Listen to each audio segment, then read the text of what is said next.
Hello everyone, নিয়ে চলে এসেছি ছোট্ট একটা মিনি ব্লগ। কি মিনি ব্লগ বলো তো, চলো দেখে নাও। আজকে এই তিনটে তোমার ক্যাম্পার বোতল নিয়ে নিয়েছি, তিনটে ফ্লেভারের, ব্ল্যাক, গ্রিন আর অরেঞ্জ। এই তিনটে কালারের উপর টেস্ট করে তোমাদের বলবো, তিনটে ফ্লেভারের উপর টেস্ট করে বলবো কোনটা ভালো খেতে। তো তোমরা দেখতে থাকো, আমি এখন খুলবো, তোমাদের একটা একটা করে টেস্ট করে বলছি কোনটা কেমন খেতে। ফার্স্টে ব্ল্যাকটা।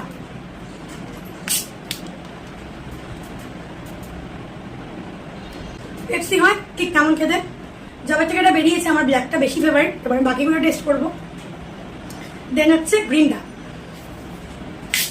এখন হচ্ছে গ্রিনটা। গ্রিনটা যেমন স্পাইড হয় সেরকমই। অরেঞ্জটা খুলবো, দেখি অরেঞ্জটা কেমন খেতে।